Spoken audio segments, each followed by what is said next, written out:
welcome to my channel. I'm Gia Squid. So being a student usually means that we have a lot of responsibility and things to juggle, and one of those things that we have to juggle is sleep. If there's one thing I really hate, it's when I try to go to sleep at night and then I'm just tossing and turning for hours and I'm like, screw it, I'm just gonna go on my phone, and then I'm on my phone until like 2 o'clock, and then I wake up the next morning and little would you know, I'm all grouchy and angry. And then I'm just like, oh, I'm such an idiot, I will never do this again. And then I do it again, like an idiot. But something I've learned is that proper sleep hygiene can prevent this. Sleep hygiene is like a systematic way that you can get better quality sleep by just doing small changes to your routine that mean that you're more ready for bed, and when you wake up you feel better, and it's a result of a good night's sleep. First thing, associate your bed with sleep. I make this mistake all the time. I use my bed as a dining room, a study room, a movie theatre, and a film studio. This actually makes your mind think that your bed is anything but a place for sleep, so it can screw you up when it does become time to sleep. If you do need your privacy and you don't want to go out into common areas, I really recommend putting a desk in your room if you don't already have one in there, or just like doing some stuff on the floor. And then just using your bed only for sleep, and that means when you hit your bed, your mind knows that it's hitting the bed because it wants to go to sleep. Second thing, don't take naps during the day or in the afternoon.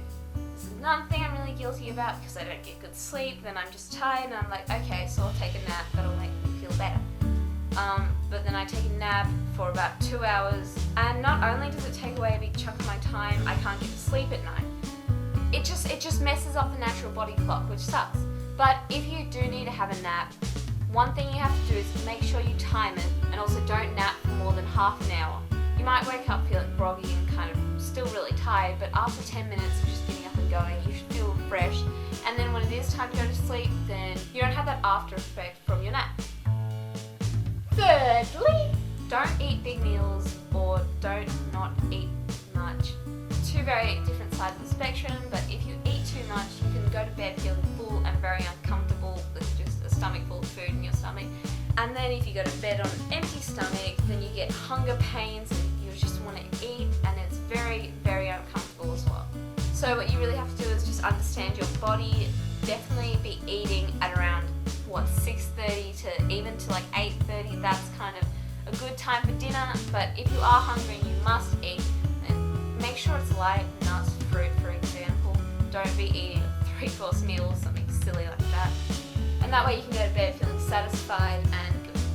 This is the second most important part of sleep hygiene. Make sure you have no backlight and turn off your electronics. I mean, I totally get it. It's the most tempting thing when you have your phone and your laptop and your DS and your iPad right next to you, and you can just start messing around on it before you go to sleep. But it's actually really bad because the backlight that's produced by the electronics gets sent to your brain, and then your brain sees the artificial light and it's like, oh, it's daytime, they won't want to go to sleep for the day. So when it is time to sleep, your body's like, no, it's daytime, stay awake.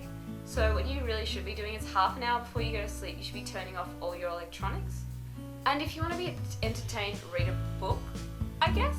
And you should be only having maybe a desk light or your ceiling light. One thing that I actually really like doing is setting up a candle before I go to sleep, and then once I've turned off all my electronics. I really like the flickering, and then it kind of sends me into a lull, which I really like, and it actually helps me sleep. That's just my thing, and it might not work for you.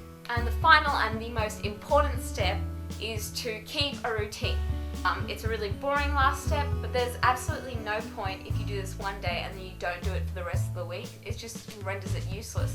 What you should be doing is getting familiar with yourself and just nutting out a routine that works for you. So it doesn't matter if you shower in the morning or at night time, just know your routine about an hour and a half before you sleep. So if you go to the bathroom, if you have a face routine, you need to brush your hair. Another thing I would recommend is half an hour before you go to sleep, you should be doing something low activity that gets you ready for sleep, such as writing in a journal or listening to music or reading a book, and these can put you in a very good mindset for when you go to sleep.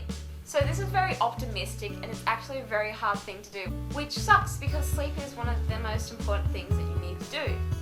If you want your 8 to 10 hours of sleep, I would definitely recommend sleeping in the 10 to 11 time period. Any earlier, that's great. but any later is very difficult and usually sets you up for a bad sleep pattern. Anyway, I hope this video helped. Good luck and good night.